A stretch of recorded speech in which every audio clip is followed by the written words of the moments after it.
Это еженедельная программа «Новости IT». За минувшие 7 дней заметными были интернет-разработки по удаленному доступу и бесконтактным платежам. Мероприятия из-за режима повышенной готовности переезжают в онлайн. И гейм-индустрию всколыхнули утечки о возможном возвращении ранее культовой игровой серии. Какой именно, расскажем далее. Это и обсудим. Поехали! Бывший гендиректор и основатель Microsoft Билл Гейтс покинул совет директоров оконной компании. Он уже давно не занимается делами напрямую и не ответственен за разработки. Теперь покинул и совет. Как сказал сам Билл, пошел на такой шаг, чтобы уделять больше времени благотворительности. Один из основателей Microsoft, Билл Гейтс, в субботу покинул совет директоров компании, чтобы уделять больше времени благотворительности.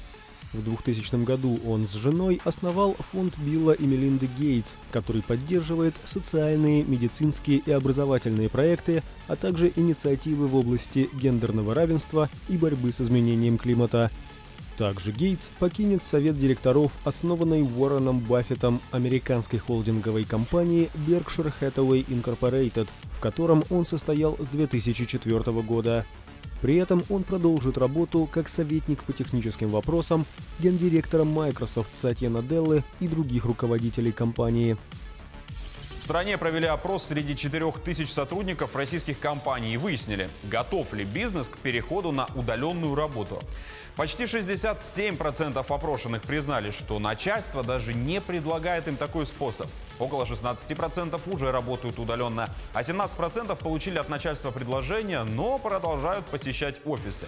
Возможно, все дело в страхах и продуктивности самих исполнителей. 64% опрошенных отмечают, что работают эффективнее именно в офисе. И почти 40% сотрудников говорят, что работа из дома помешает им получить доступ к рабочим инструментам, базам данных или документам.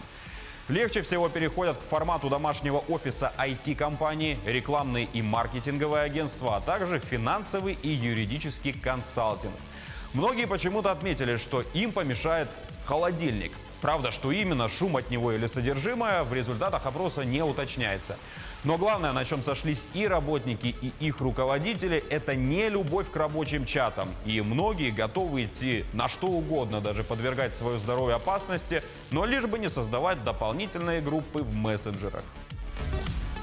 Теперь о мессенджере, который на данный момент является самым популярным в нашем регионе. В WhatsApp стала доступна функция удаления сообщения во всех чатах.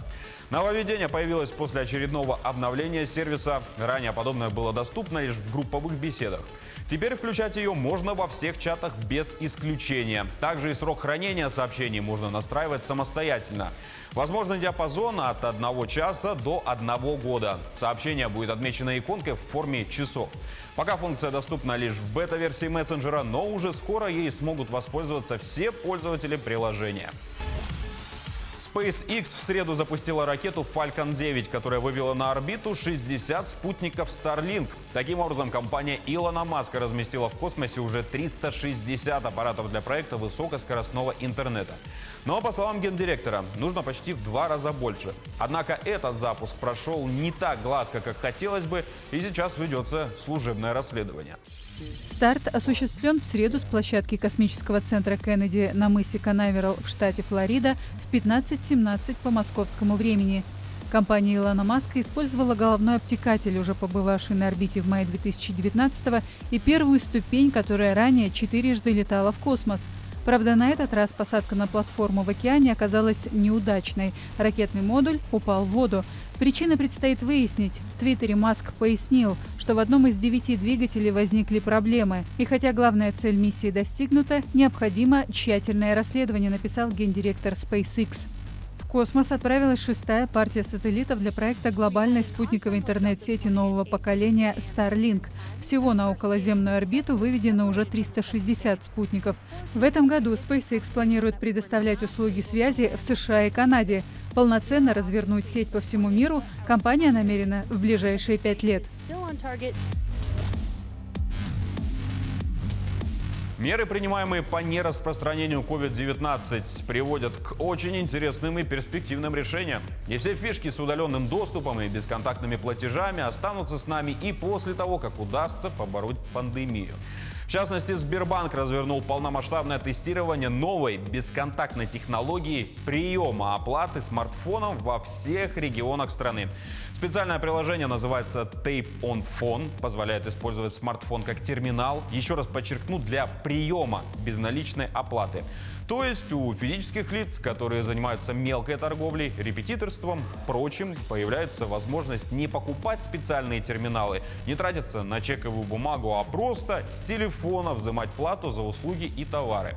На текущий момент есть ограничение в сумму 1000 рублей, которое, однако, не распространяется на пользователей Google Pay, Apple Pay и других Pay-сервисов, использующих авторизацию на смартфоне. Для того, чтобы начать принимать оплату по новой технологии, необходимо подписать договор с банком, скачать бесплатное приложение и активировать его. Пока, правда, работает оно на устройствах под управлением Android. Школьники Китая нашли способ избавиться от домашнего задания в условиях дистанционного обучения. Речь идет об уханьских учениках, где, напомню, введен строгий карантин и закрыты учебные заведения. Для получения домашних заданий ученикам сказали скачать приложение DingTalk. Но в итоге дети за ночь обрушили рейтинг с 4,9 до 1,4. Зачем? Они узнали, что если большое число пользователей укажет одну звезду в App Store, то приложение будет удалено из магазина. Что интересно, им начали помогать и пользователи из других стран. Но после публичного заявления владельцев программы, в котором они написали, что приложению только 5 лет, пожалуйста, не убивайте его, рейтинг выровнялся до 2,2 звезд. Интернет-провайдер Ростелеком начал принимать меры в Якутии, чтобы облегчить жизнь людям, остающимся на дому. Для пользовательского интернета поставщик соединения с всемирной паутиной повысит максимальную скорость передачи данных, чтобы обеспечить возможность удаленной работы и онлайн-обучения. А вот насколько повысит, Ростелеком не уточнил. Для домашних телефонов компания вводит безлимитное сообщение внутри сети, то есть при звонках на мобильные номера Ростелекома и Теле2 Россия. Для Wing и интерактивного ТВ теперь открытый бесплатный доступ к коллекции отечественных фильмов и сериалов, мультфильмов и образовательного контента для детей. Все зарегистрированные пользователи смогут посмотреть или пересмотреть их без рекламы. Не знаю, заметили ли вы, но в последнее время скорость интернета и, что самое главное, стабильность соединения упали в принципе. И это касается не только Ростелекома, а вообще всех провайдеров, в том числе и мобильных операторов. Просьба к тем, кто смотрит нас в интернет-ресурсах, отпишитесь в комментариях, как у вас обстоят дела с этим. Интересно будет почитать, как в итоге у нас работает всемирная паутина в пик популярности домоседства. Хоть массовые мероприятия и прикрыли, тем не менее ничего не мешает принимать в них участие удаленно. И сейчас о парочке из них. Всероссийский конкурс «Агро-НТИ-2020» пройдет в стране. Участвовать могут школьники из 5 по 10 классы сельских общеобразовательных учреждений. Направление 4 – агрокоптеры, агророботы, агрокосмос и агрометео. Республиканский этап конкурса проводит Якутская государственная сельхозакадемия. Для участия нужно до 31 марта пройти регистрацию на сайте ЕГСХ. И далее пройти вторую регистрацию, но уже на сайте федерального конкурса. Все участники заочного этапа получат именной сертификат, лучший получит индивидуальные баллы для поступления в ЕГСХ и ведущие аграрные вузы страны. Пройдет и другой, но уже общероссийский проект. Акция «Цифровой диктант» намечена на 28 марта и продлится до 11 апреля. Скорее всего, вы помните о ней по опыту прошлых лет, но не лишним будет напомнить, что в ходе него каждый сможет проверить свои навыки работы с компьютером и другими устройствами, а также знания правил безопасности в сети и культуры общения в ней же. В этом году он пройдет в 2 этапа. 28 марта будет объявлен официальный старт и пройдут мероприятия с участием амбассадоров проекта в Москве и других городах. А далее на протяжении 2 недель желающие будут проходить онлайн-тестирование. Сайт остался прежним – цифровойдиктант.рф. Сегодня в «Игроновостях» будут не столько новости, сколько слухи, но, поверьте, оно того стоит. Тем более, что за минувшую неделю выходами отметились только разного рода инди-проекты. Все высказывают первые впечатления о Doom Eternal и разного рода дополнения к популярным многопользовательским играм. Те, кто в теме, уже мог угадать по музыке, о чем идет речь. Герой сегодняшнего выпуска – серия игр Silent Hill. Сайт Rally on Horror со ссылкой на свои источники пишет, что серию собираются возвращать к жизни при участии Sony и некоторых ключевых авторов первых частей. И якобы Konami готовит две новые Silent Hill, мягкий перезапуск франшизы и интерактивный сериал в духе Until Dawn. Над перезапуском работают следующие персонажи. Масахиро Ита, художник, который придумал того самого пирамидоголового. Кейтиро Таяма, руководитель и сценарист первой Silent Hill. И, конечно же, Акира Ямаока, композитор большинства игр серии. И можно считать это частичным воссоединением Team Silent, команды, которая работала над первыми 4 Silent Hill, которые и являются классическими и всеми любимыми. Четвертая, наверное, в меньшей степени, но все же.